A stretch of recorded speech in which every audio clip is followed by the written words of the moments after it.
when an active hurricane season led to martial law and the most destructive hurricane to impact the central East Coast. Showdown in the Atlantic. El Nino versus sizzling sea surface temperatures.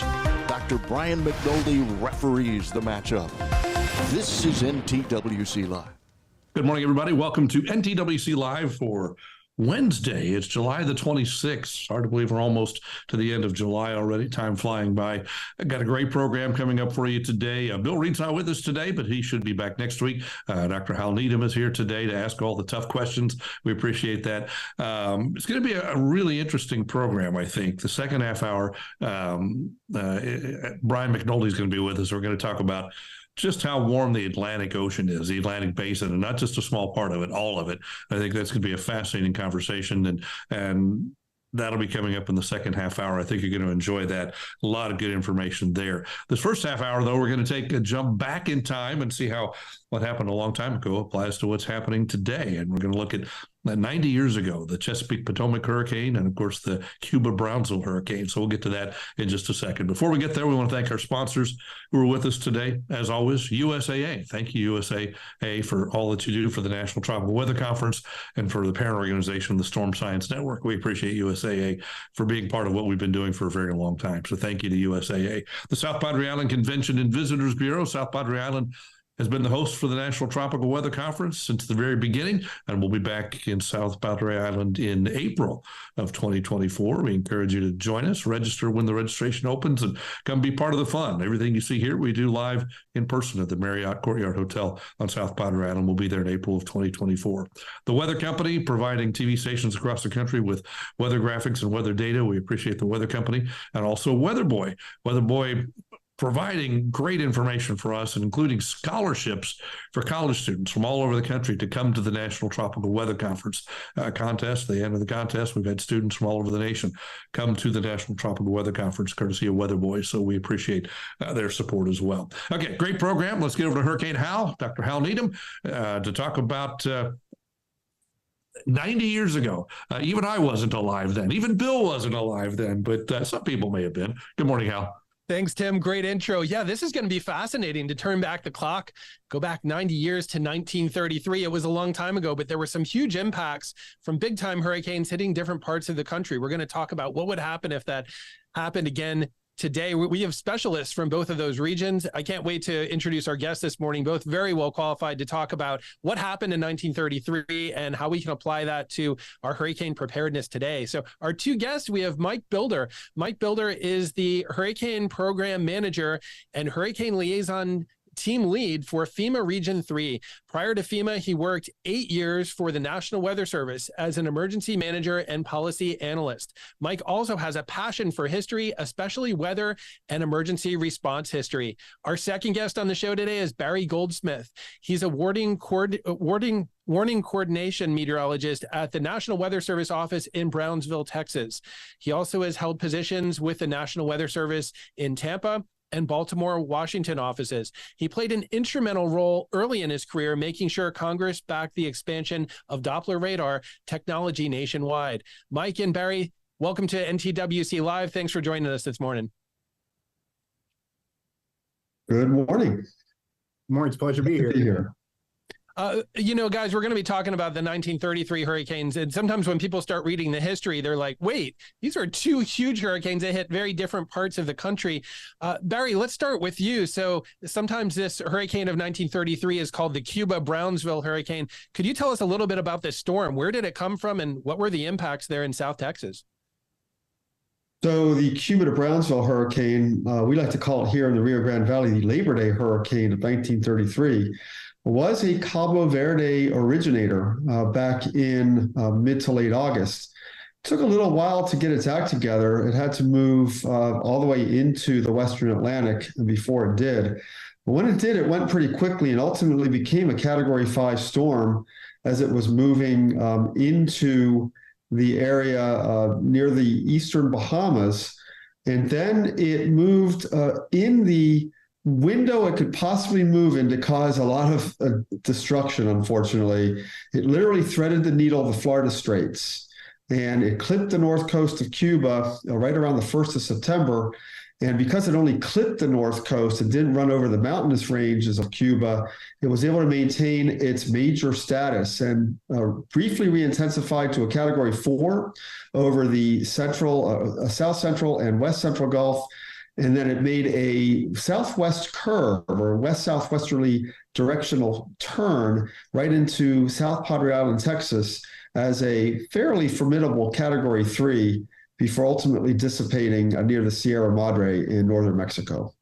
Wow, Barry, so what kind of impacts did it have there in South Padre along the Rio Grande Valley? I mean, when the hurricane hit the coast, what did it find? Were there a lot of people there at that time, and what were the impacts?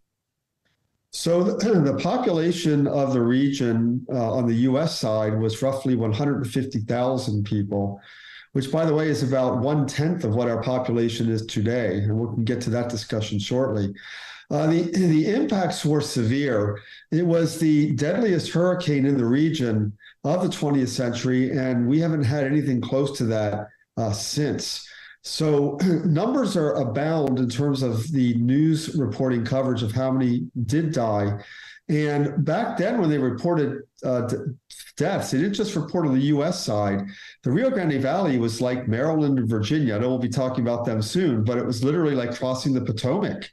And so the newspaper reports mentioned the deaths that occurred in Matamoros, in Reynosa, Mexico, just like they would in, say, Northern Virginia for the DC metro area. So when it comes to the 40 deaths that we had, we believe it was a combination of initial reports, which were about 22 to 26 in the first couple of days, and then ultimately people that didn't make it out of hospital alive, which was the final report for the U.S. Army Corps of Engineers in 1956 on the event, which is where the 40 comes from. So the fatalities is the number one thing, but there was quite a bit of damage to both infrastructure, meaning buildings, as well as to crops. We lost a vast majority of our citrus crop due to that storm in 1933. And one more thing to note that is common then and even now regarding how these fatalities occurred, most of them were in collapsed buildings where people were sheltering and they didn't make it out alive. So that's the tragic part of the 1933 hurricane here in Brownsville and the Rio Grande Valley. Barry, if we repeated 1933 today, how would the impacts be different? So the number one impact would be how much damage we would have to infrastructure here. We'll start with South Padre Island. Back then, it was a sleepy beach town, mainly an outpost in 1933, and it didn't really get developed heavily until the mid to late 1980s, all the way until today, where there was likely more than $1 billion worth of property there. Not that all of that will be destroyed. We have a lot of wind code here that will allow the buildings to survive, but we're talking tens of millions of dollars in damage alone for South Padre. Farther west into the Rio Grande Valley, the issue is we have many more people, but also we have a number of substandard structures. Back then, maybe we had hundreds to maybe 1,000 or so substandard in the 1930s. Now we could be talking 10,000 substandard structures in the region. And if a 33 hurricane were to go across the region that it did then now, meaning crossing the heart of Brownsville City into some of our populated areas along the Interstate 2 corridor into southeast Hidalgo County, we'd be talking about up to 750,000 to 1 million people impacted. And if those people have not evacuated and tried to shelter in some of these buildings, we could unfortunately face a multi-fatality and mass casualty event. So evacuation is going to be key for a repeat of 1933 if it were to happen this year. Barry, it sounds like you're saying even though the building codes have improved, there are still many more substandardly constructed buildings today in harm's way than in 1933. Yes, unfortunately, the state of Texas has a mixed bag when it comes to building code. So South Padre Island, where the new condominiums go up, they are built just as strong as anything you would see in Florida. And we know Florida has some of the strongest hurricane building codes in the country. But the farther inland you go, especially into rural areas, in some locations, there's no code. So people that come across the border or people that have lived here a while without many means to actually contract someone to build a home that would be at some level of code will just slap together whatever materials they have into a structure that their family can live under, literally the roof over their head. But the quality of that roof may be very poor. In fact, as poor as some of the structures we saw in 1933. And that's the concern we have. If a hurricane like the 33 storm tracks over these regions now, we could be talking a mass casualty event because of how many structures are in harm's way that are not built to any code to withstand the winds that we had back then, which generally range from 100 to 125 miles per hour across that populated area that included Brownsville, San Benito, Rio Hondo. These are towns near Harlingen, and then all the way over to southeast Hidalgo County before moving into Mexico. And by the way, Mexico would be impacted too. There's a lot more population along the other side of the Rio Grande that would be impacted, and there are substandard structures there as well. Wow. So Barry, it sounds like you're saying really vast wind impacts. We're not even talking flooding yet. We're just talking about wind impacts on structures would be phenomenal if we repeated 1933.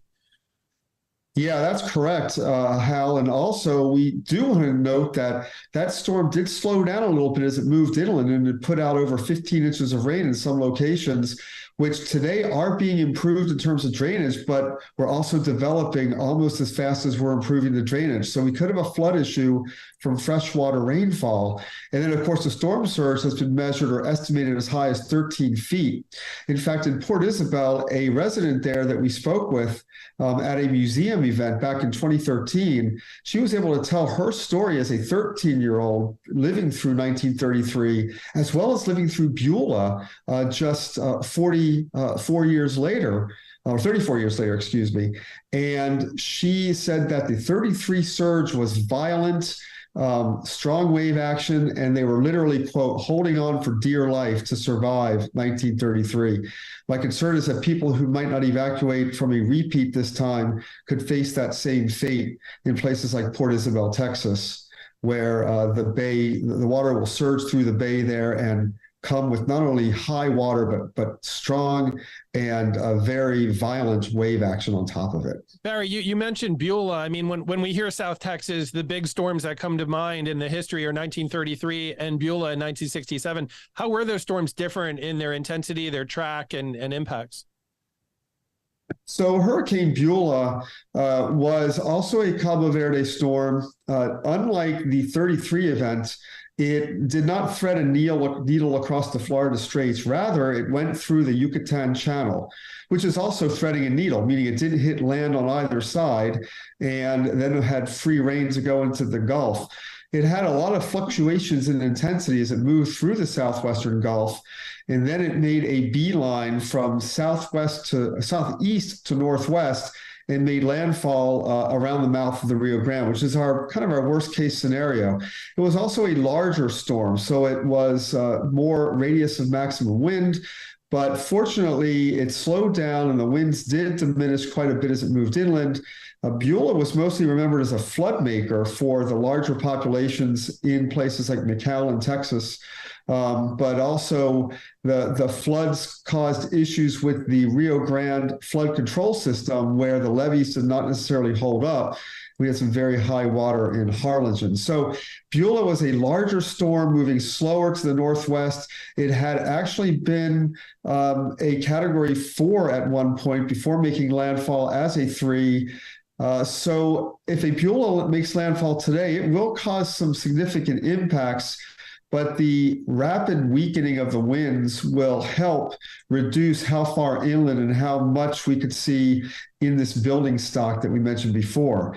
A 1933 storm, on the other hand, came in at that orthogonal or perpendicular angle to the coast, which maximized a more violent storm surge with the power of the water coming in directionally towards the shoreline, whereas Beulah was a little more upshore, and so it was more of an easier kind of easing in versus slamming in. And the same with the winds. We have reports that we believe are honest of 125 mile per hour wind gusts up to 25, 30 miles inland with 1933, whereas Beulah, we think that those gusts were really contained to the east side of Brownsville, the Brownsville Ship Channel, Port of Brownsville, South Padre, Port Isabel area, not farther west where now there's a lot more permanent population to deal with. So it could be a bigger difference in wind impact for a 33 storm now, whereas surge impact would probably be still larger in the height of the water depth from a Beulah, but still the violent surge with the wave action came more with 1933 than 1967. So when you combine it all together, there's certainly bad scale here. Tail of the tape would be high to extreme impacts and a lot of the big four that we look at outside of tornado, of course. So it's a size matter situation. It's a slowdown. It's the amount of rain. So we'd be talking half the amount of rainfall that we saw with Beulah in 33, as we did see one pocket of 15 inches, but Beulah, we saw 30 inches of rain in some places. So those are some main differences. Wind is the main impact from 33 that we've remembered it by, and the unfortunate fatalities that was caused by it, and rainfall and flooding and levee systems were the more memorable event for the Rio Grande Valley as a whole from Hurricane Beulah in 67. Barry, thanks for sharing these insights. It's been a really long time since we've had huge hurricane impacts there in extreme South Texas. So I think it's really valuable for us to go back into this history, see what's happened in the past, and imagine what those impacts could be in the future. Before we go over to Mike, Tim, you live down there in the valley. Do you have any questions or insights on anything that Barry shared so far today? Just one quick question. I think Barry will probably talk about this next week when we're talking about resilience. But, the Laguna Heights tornado a couple of months ago was a great example, I think, of, a very small scale test run for what an impact of a hurricane would be on our coastal community today, because that was a short-lived tornado that took a life and caused significant damage. And that lasted a few seconds. Imagine how that would be if it was a significant hurricane. Yeah, Laguna Heights kind of crystallized the efforts we're trying to build here on resilience at a low cost to get some of these buildings we have up to not perfect code, but a code where people could actually hunker down and shelter in to stay alive. Again, there'll be damage still, but not destruction or demolition. And as Tim mentioned, we did lose a life in that event back in May. We also had 11 injuries. Several of them were critical. 2 were in the hospital for a while. And in each case, it was from a building that was demolished that was not even close to any normal code. And the fact that this town is on the coast means that we have a lot of work to do. And that's my nightmare. My nightmare is people trying to stay sheltered in these substandard buildings and facing 100 to 125 mile per hour wind gusts, which was a lot more than Hannah. And Hannah caused dozens of demolished homes as well, as far inland as Edinburgh, which is about 70 miles from the coast. So a lot of concern here, but we think we have some ways of getting some resilience built before we can completely turn it over and get all these buildings to be at a reasonable code to withstand hurricane force winds here. I have a lot more questions too, but I know we want to get over to Mike and talk about Chesapeake Potomac as well. Maybe we'll get time at the end. Go ahead, Hal. Yeah, let's go over to Mike, and then Tim, I know sometimes we have questions come in online too. I'll pass it back to you before we close out. I know we always get some really good questions from our online audience. Mike, thank you so much for taking time to come on the broadcast. It's crazy to picture a year where we had a Cat 3 hurricane in South Texas and then another major hit in the Chesapeake Potomac area. Could you walk us through what happened in the Chesapeake Potomac hurricane of 1933? Oh, sure, definitely. And I'll pull up kind of like a lifespan track here. Maybe good to exercise it or illustrate it. One thing I will note, and actually Barry, myself, and Phil Klotzbach presented on this back in April, and Phil was kind of like started us off because he and AMS wrote a great article about a year and a half ago, a couple of years ago, about the 1933 hurricane in general, or the hurricane season. And it was before 2005. It was the craziest year on record. So the two hurricanes we're talking about here, we're not covering all the ones. There was a big one in Jupiter, Florida, that hit Jupiter, Florida. There was another, the one that hit Mexico, Tampico, Mexico was horrendous as well, arguably worse than the Brownsville one. But I will say one thing off the bat is that the 33 hurricane in the Chesapeake Bay and the Potomac River, that was not, compared to the other ones, is actually probably the quote unquote weakest storm, but yet very impactful. It was another, Cape Verde origin storm, coming across around August 13th, 1933. It eventually reaches peak intensity as a Cat 4, makes landfall. We'll talk about landfall here in a moment as a Cat 1 in Nags Head, North Carolina. But they didn't even, kind of show you where we were back then. It didn't even make what was the version of the tropical weather outlook back then until August 17th. And that wasn't even like a warning. And we're talking about something that's hitting on the 23rd.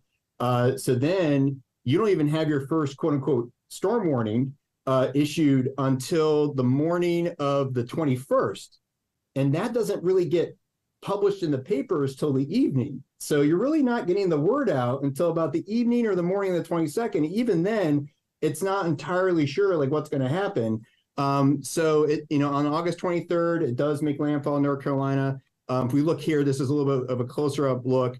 It really starts to, the surge in Hampton Roads, Virginia, starts to get pretty bad about the night before, and everything reaches its apex at about 9 o'clock in the morning on Wednesday, August 23rd. It goes right up the bay. It impacts Washington, D.C. And Baltimore. And then the remnants go into Pennsylvania and even up into the Catskills. And it's still the flood of record for parts of Pennsylvania, especially York, Pennsylvania. And York, Pennsylvania experienced both the 1936 flood and Agnes. So in 33 still beat it. So it is still the storm of record as far as storm surge goes for the lower parts of the bay. The upper parts of the bay were kind of Isabel in 2003, another anniversary this year, took kind of the trophy there. But pretty much all throughout the bay, the number 1 and 2 storms are Isabel and the 33 hurricane, and they just kind of they trade off on who's ahead. And so it's a very up in DC. It's still in the top 5, although there you get a lot more influence from the big river flooding from the other types of floods. So there's a little more competition there. But the legacy is big. We didn't have many gauges on the Delmarva Peninsula, but it was a very horrendous impact on the Delmarva Peninsula. The Ocean City, Maryland. Here's where it's making landfall. It was so powerful that it pretty much flooded almost all of Ocean City, Maryland, and it created the Ocean City Inlet, which funny enough, they were excited about after the fact because they've been asking for the Army Corps of Engineers to build it for about 10 years.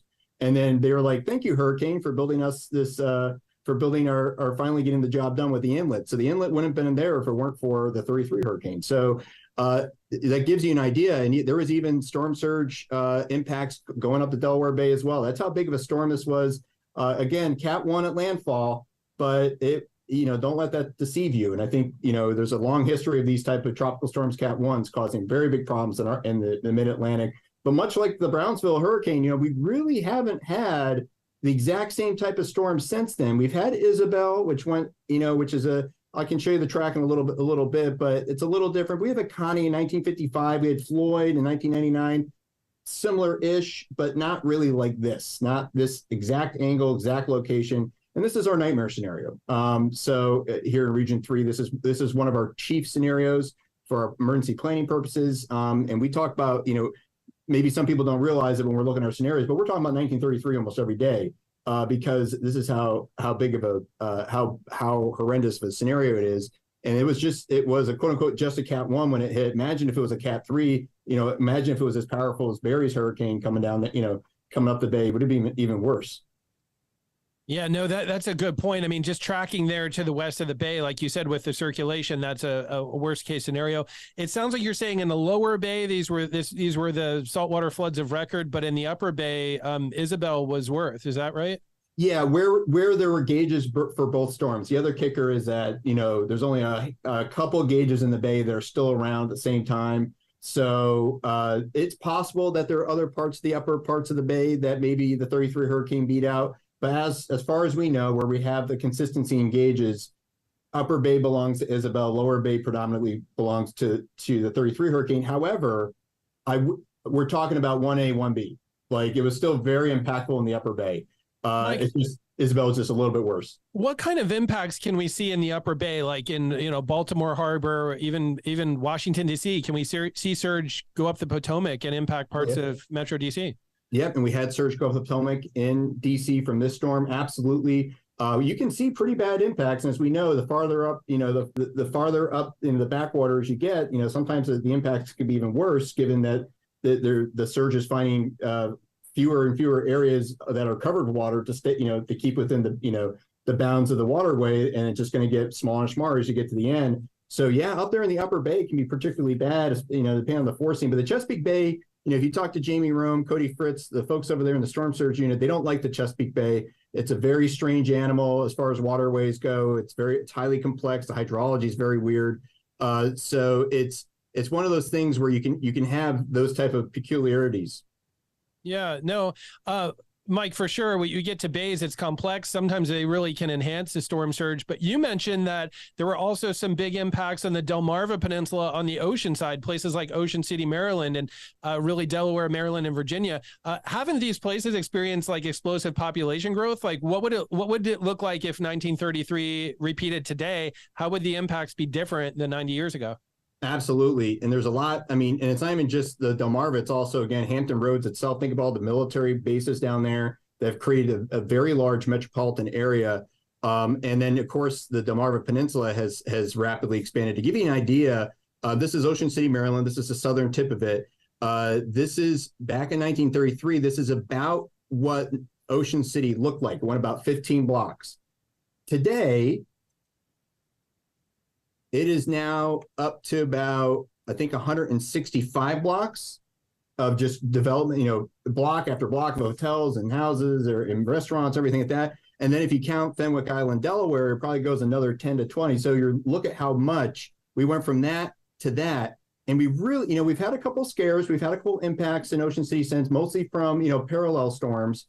And also the 1962 Ash Wednesday storm, which was a nor'easter, probably worse than most of the hurricanes, but we really haven't had a test of that 33 track for since in the last 90 years. So there's a lot of vulnerability here, a lot more people, a lot of tourists, even more tourists than back then. If this is could be a very impactful hurricane if it ever happened today. Mike, let's talk about evacuation. So anytime we have a peninsula, it becomes a concern, right? Because you have maybe millions of people with fewer evacuation routes getting out of there. What would that look like if we had a big time hit come towards the Delmarva today and people needed to evacuate?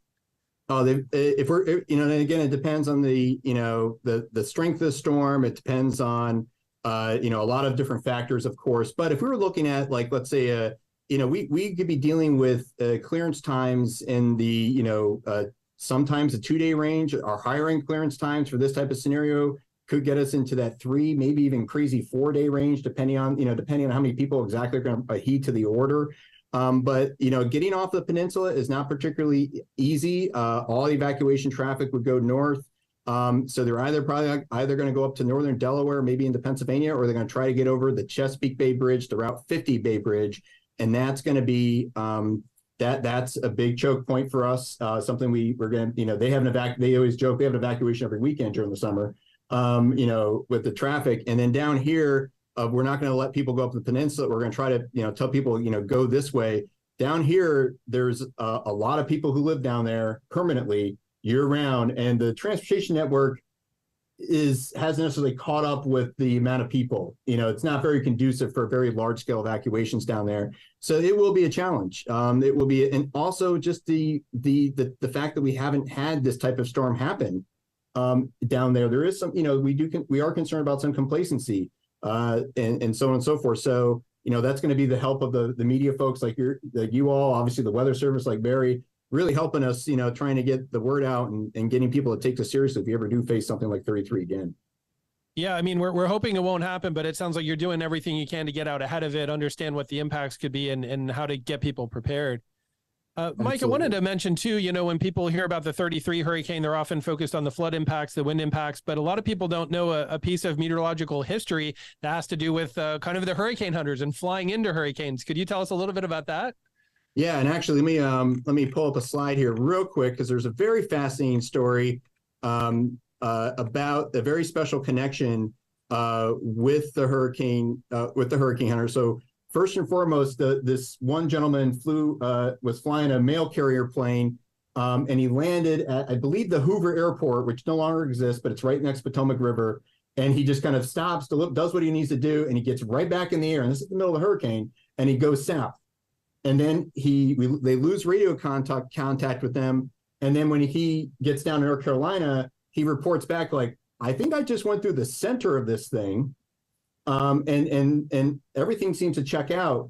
And that person, now the hurricane nerds, which probably makes up a big part of your audience, might recognize that name, J.B. Duckworth. J.B. Duckworth now there is some controversy about whether he is actually the first quote unquote hurricane hunter, as the first person to intentionally go into a hurricane in 1943.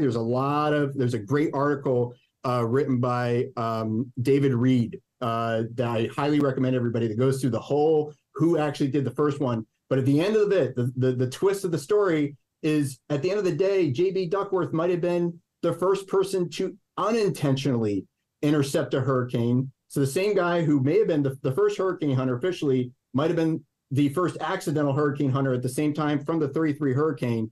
And then there doesn't seem to be much of a debate over whether the 33 story is true or not, or his placement in history. So that is, I think, a really cool aspect of this story with the 33 hurricane, that in the lore of hurricanes in American history.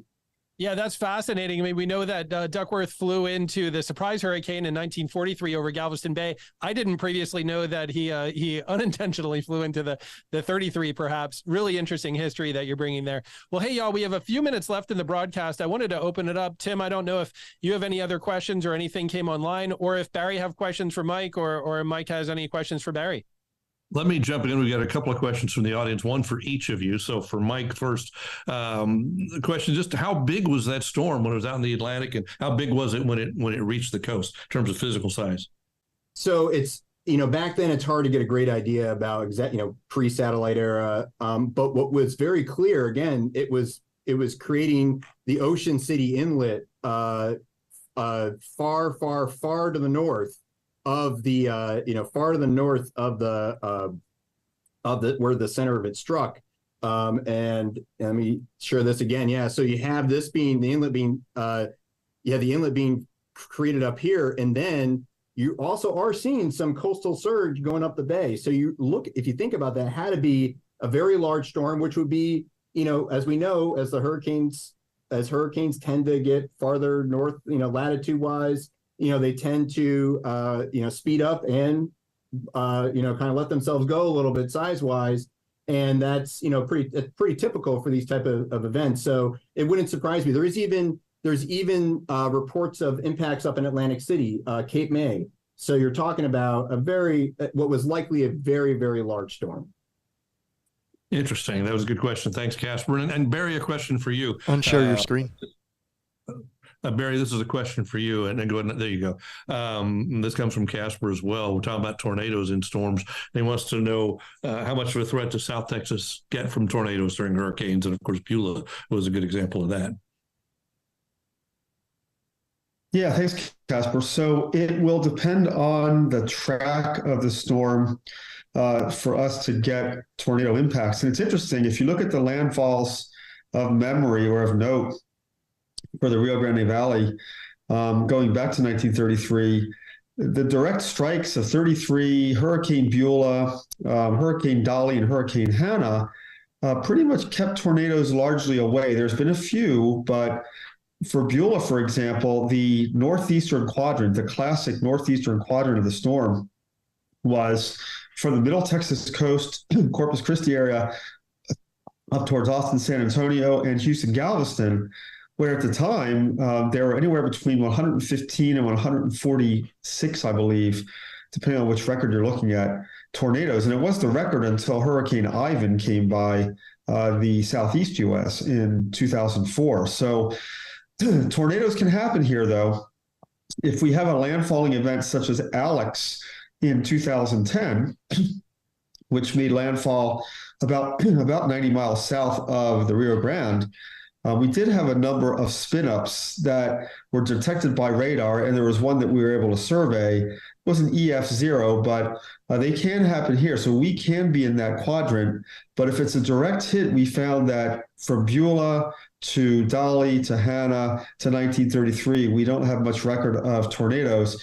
And if there were embedded tornadic circulations, they'd be really hard to pick out amidst the 100 to 125 plus mile per hour winds that were experienced during the heaviest of the rainfall.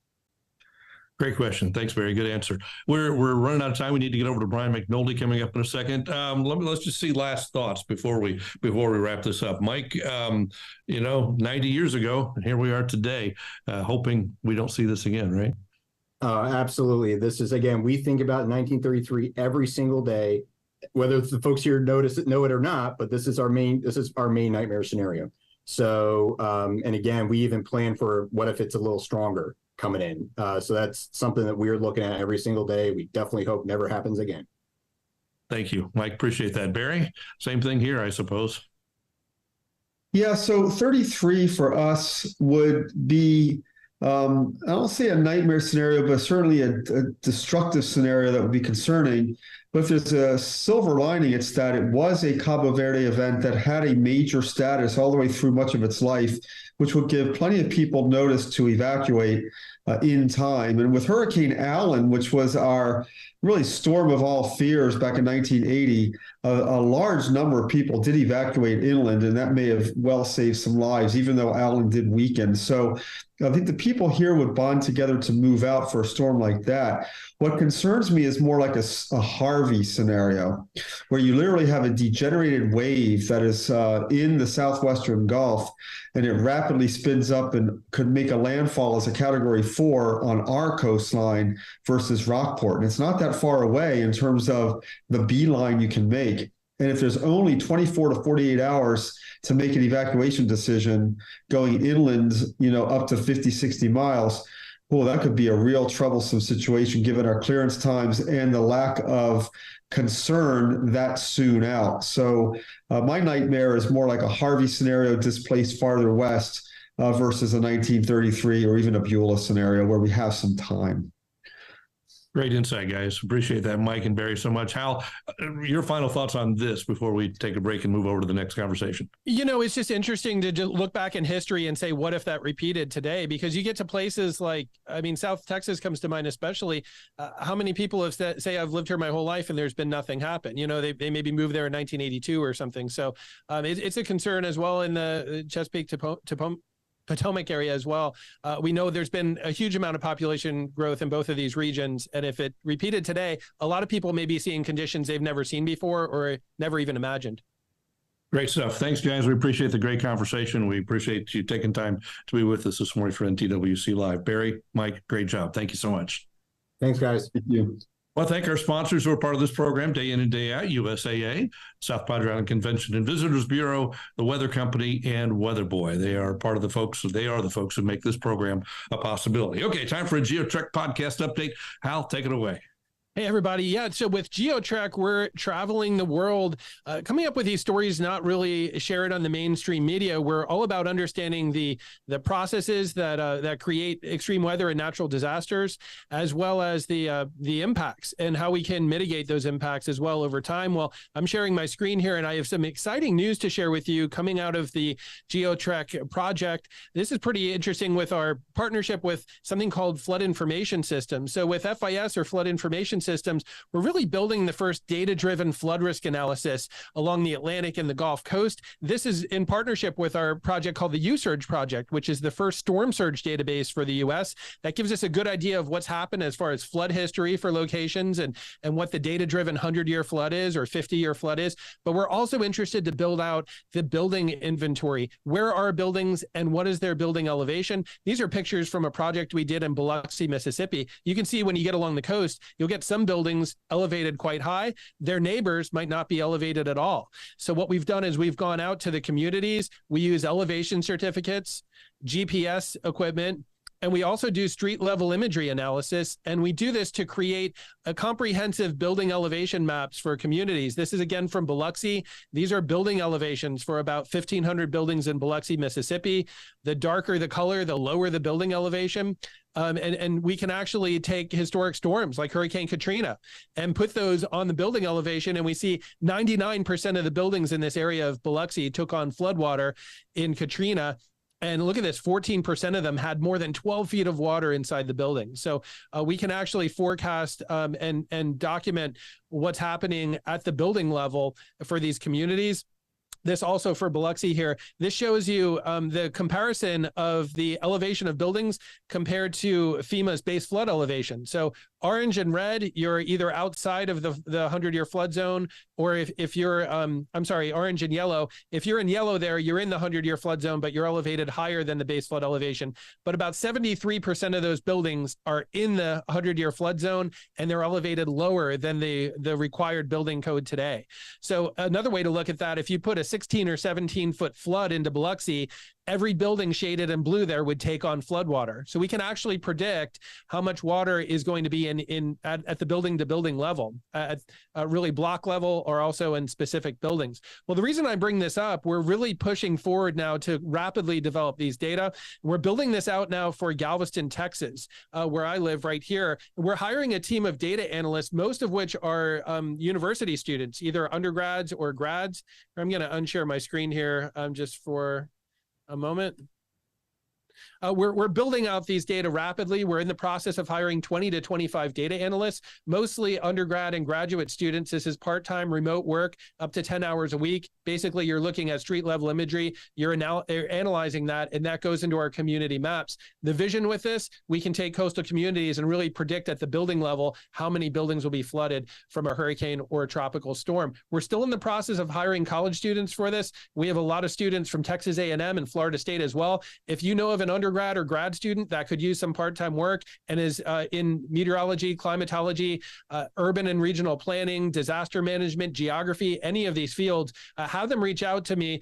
You can just do a Google for Hurricane Hal or Hal Needham, and just shoot me a message, and we'd love to talk to them and hopefully bring them on our team. We're trying to rapidly build these out, and to do that, we're hiring college students to do the data analysis and be part of our team. It's a great resume builder, and it's going to help save lives and reduce losses moving forward. That's in partnership with GeoTrek and our partner company, Flood Information System. So just a quick update there. We like to bring to you news like this that's applicable, and that could help the students get some part-time work, some good job experience, and help save lives in the process. Tim, back to you.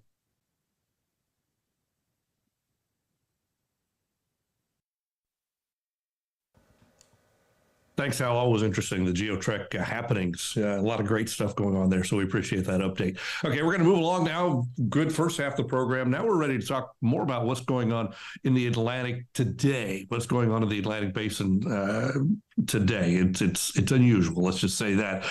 Brian McNoldy is our guest, so let's go back to Hal. And Hal, why don't you do the introduction and get this conversation started? Yeah, for sure. We have a very special guest who's always extremely knowledgeable about sea surface temperatures and what's going on out there in the Atlantic. Brian McNoldy is a senior research associate at University of Miami's Rosenstiel School of Marine, Atmospheric, and Earth Science. He spent 10 years at Colorado State University conducting research on a variety of topics, specializing in tropical cyclones. He's a tropical weather expert for the Washington Post Capital Weather Gang blog. Brian, thank you so much for taking time to come on NTWC Live. My pleasure. I always appreciate the chance to speak with you guys. Brian, you're kind of one of my go-to guys for like what's going on with sea surface temperatures, and it sounds like a lot of really interesting things have been going on very unusually in the Atlantic Basin.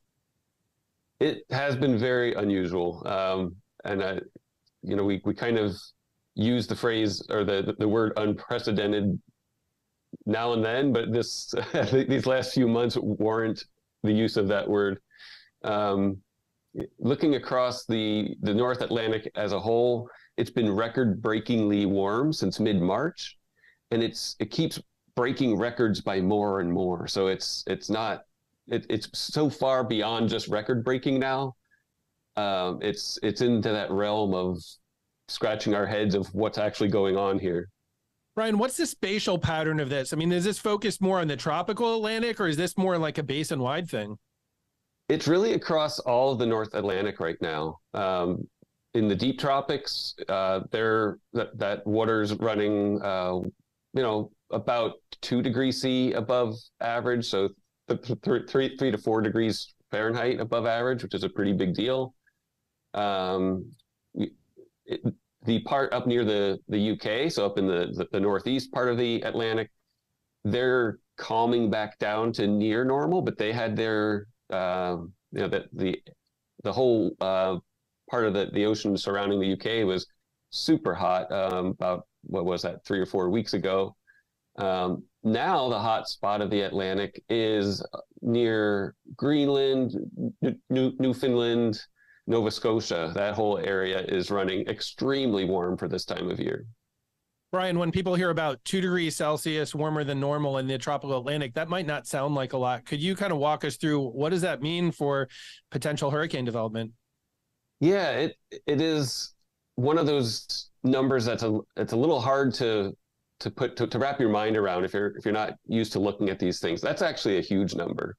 Hurricanes are really in tune with the ocean's heat content and sea surface temperature, because it's really the thing that controls a hurricane is how warm is the ocean surface, and then how cold is its outflow at the way up top.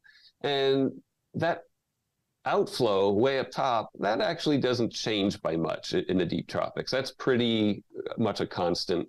So really the thing that changes, that affects a hurricane, is how warm it has to work with at the ocean.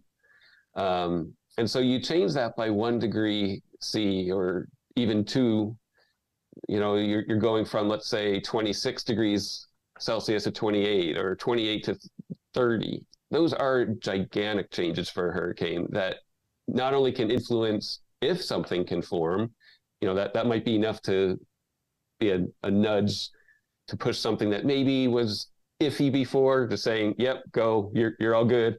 Or if you already have a hurricane, it can become more intense. If you already have a hurricane, it's more likely to rapidly intensify. So you've got all those things can happen just with these 1 to 2 degrees C anomalies. Yeah, and Brian, I've noticed spatially, it's really covering a large amount of area. So it's not like just one point in time the hurricane can intensify more, right? It intensifies more today, and then tomorrow it builds on that, right? So I'd imagine there's really a cumulative effect of the impact of this. Yeah, I think that's a good way to look at it. Is it's not really localized. Maybe the only place right now that's not super anomalously warm is in the Western Caribbean, the Central Caribbean. And actually that area this time of year is hostile to hurricanes anyway because of wind shear. So that area is kind of off limits anyway. So yeah, I think that's a good point, is no matter where a hurricane finds itself, it's going to find an anomalously warm ocean water right now.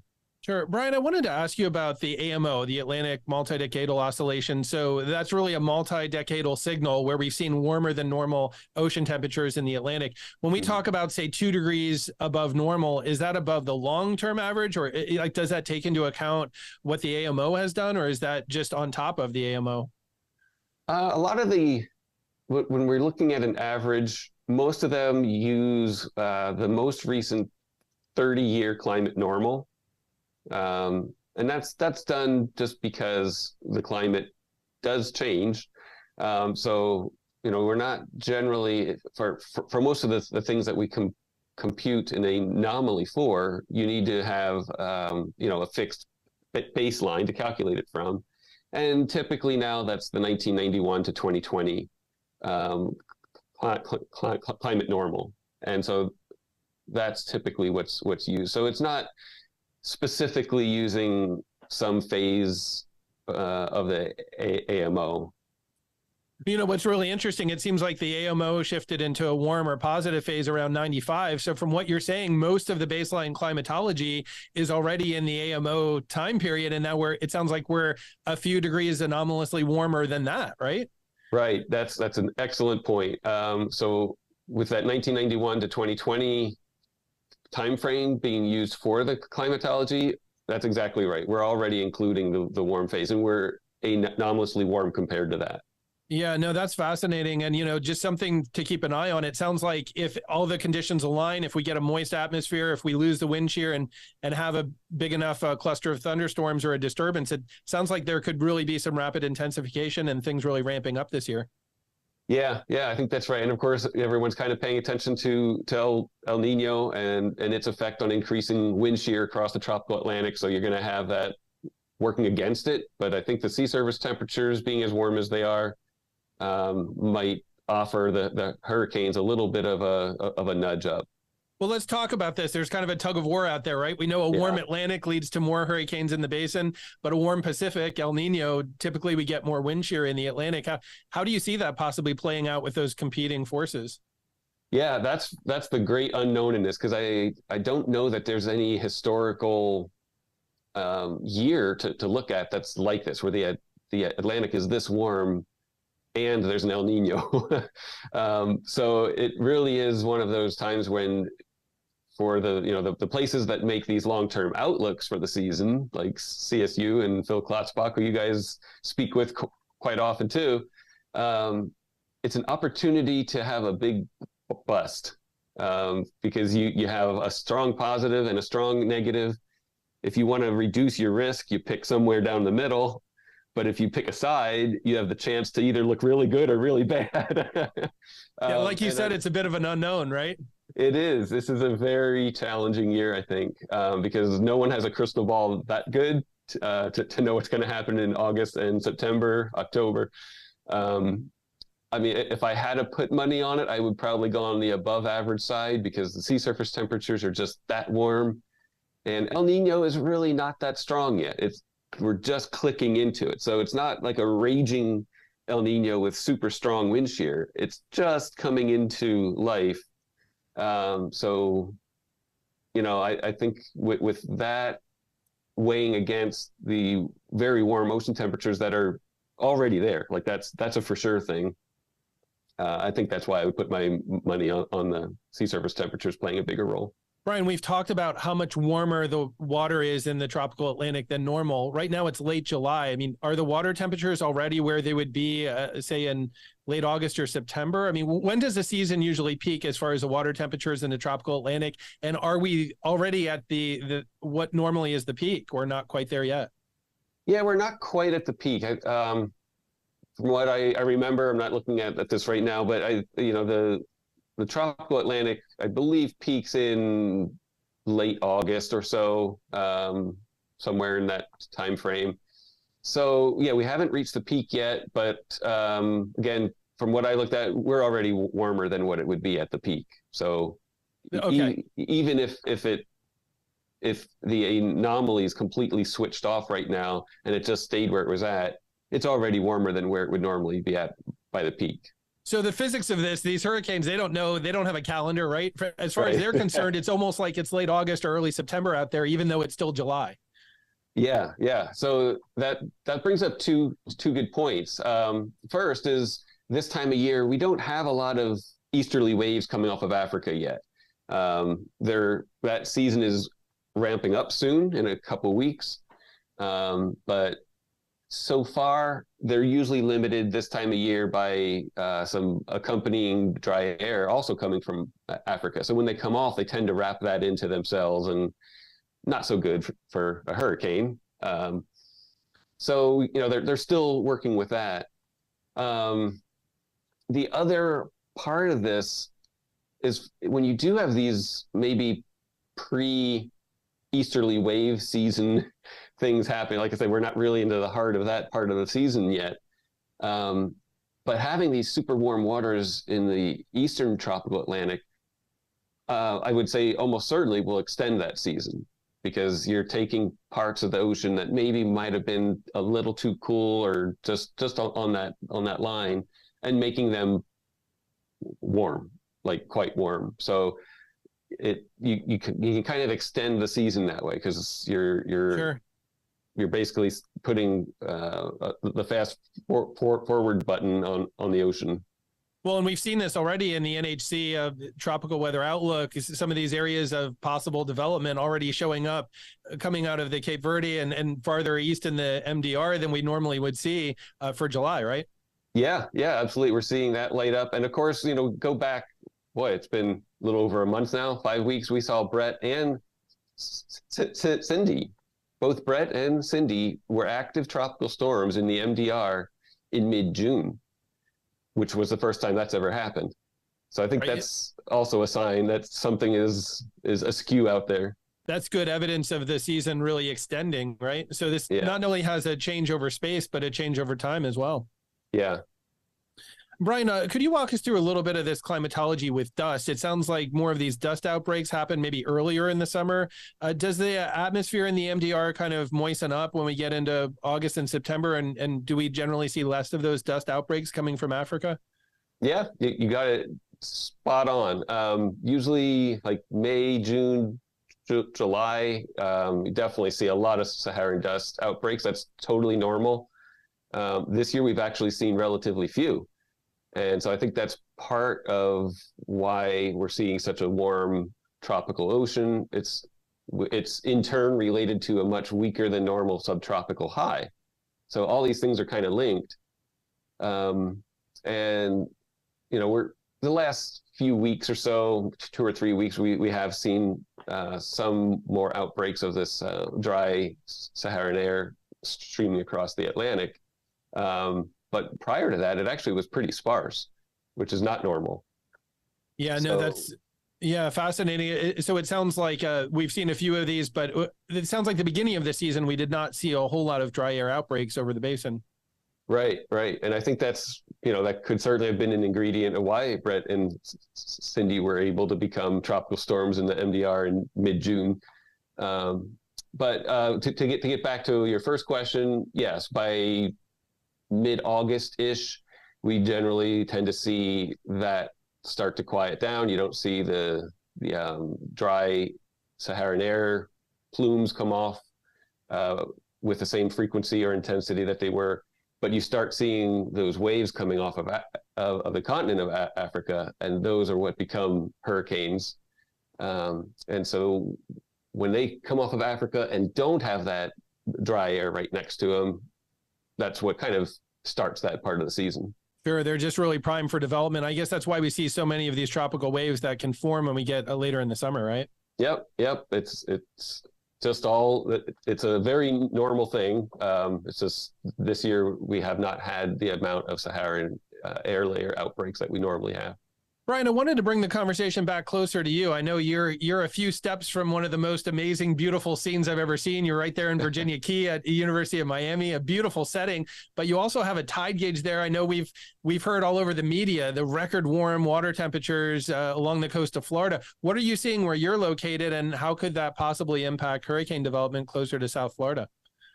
Well, so here on Virginia Key, it's been occasionally record-breaking, at least to compare it against itself. The records go back to 1994 at this location, so not super long, but we have had a few days here and there that are record-breaking.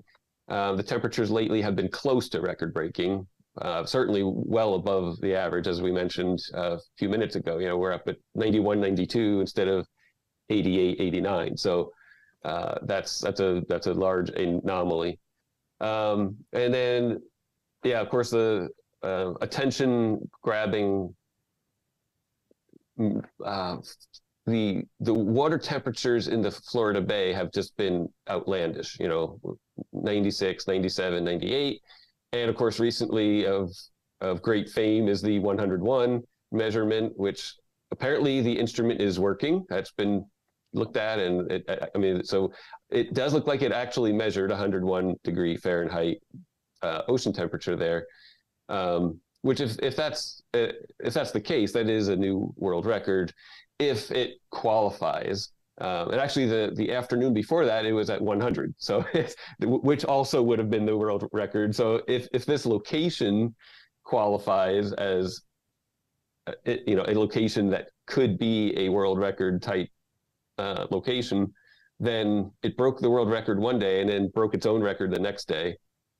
Now, the reason I say if is kind of two things. One, there's really no worldwide standard of what a record ocean temperature is. Like, how deep should it be measured? What's the environment like? It's a gray zone. And so there's no international standard, I guess, is one thing. And two, this location is it's in a mangrovey, very still part of the Florida Bay. It's not very deep. This water temperature is measured 5 feet below mean low tide, which so it's not right at the skin, that's for sure. But still, it's not very deep there. It sounds like it's a bit stagnant, maybe not a lot of mixing. So although maybe it is a quote unquote world record, it sounds like it's maybe different than a tide gauge out in a place that's more mixed or something like that. Yeah, absolutely. I would, again, so if we're going to take the 101 degree measurement as true, and that it actually did measure 101 degree water, I would still put an asterisk next to calling it a world record. At this point, Sure. that has not been confirmed or allowed into the records. Nonetheless, the water temps in South Florida in the near shore environment have been incredibly warm. I mean, could that possibly have an impact if there was a tropical system moving towards the coast there? It could. It's I'm going to look at the most recent map right now. So the water temperatures, again, we're not really looking at the Florida Bay scale. A hurricane won't care about something that localized. It's kind of looking at, something 100, 200 miles type features is what a hurricane starts to have an interest in. And the water around Florida, both off the West Coast and off the East Coast, that's, in the 2 to occasionally even 3 degrees C above the average. That's a big deal. Sure. A hurricane would definitely sense that as it approaches the coast. So that's a concern. If we do have a hurricane out there approaching Florida, these super warm waters that do extend 100 or 200 miles off the coast, that's enough to give it a nudge. Something zooming into just the Florida Bay, not really quite large enough. It sounds like even though media are maybe focused on that record-breaking 101 temperature, you're saying what's more important are the broader temperatures that are 2 or 3 Celsius above normal. Yeah. It's just giving more space and time for the hurricane. Brian, as we wrap up here, any last thoughts you'd want to share with our audience as we move into this really the heart of hurricane season? Anything that people should really be thinking about this year?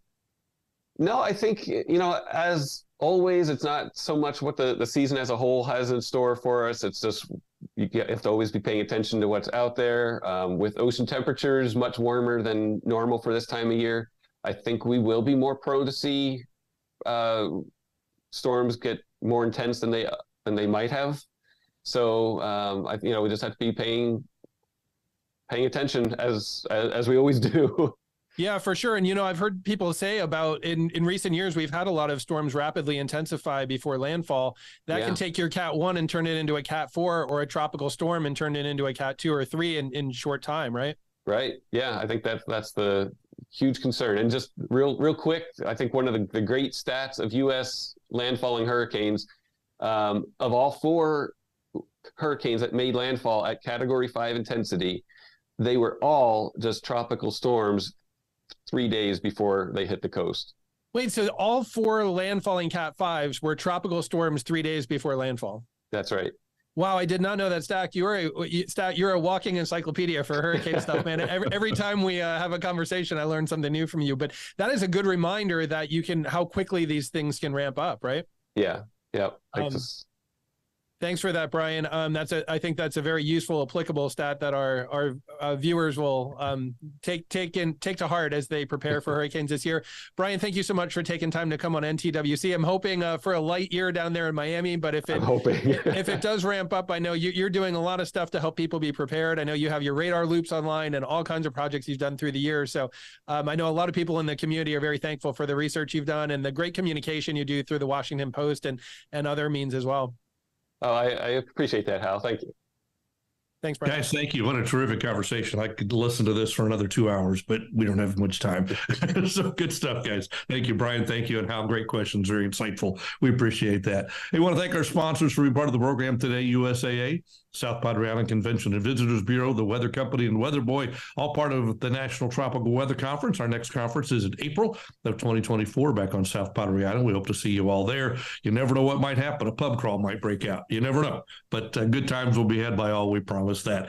Next week on the program, Barry Goldsmith is back once again, and Leslie Chapman Henderson will be with us next week. We're going to talk about collaborative efforts to build resilient communities. We've seen issues where resilience is weak, and we're going to try to talk about that a little bit. So that's next week. So also thanks to Barry Goldsmith and Mike Bilder for being part of the program today. That wraps it up for today. We'll see you next week for another episode of NTWC Live. Take care.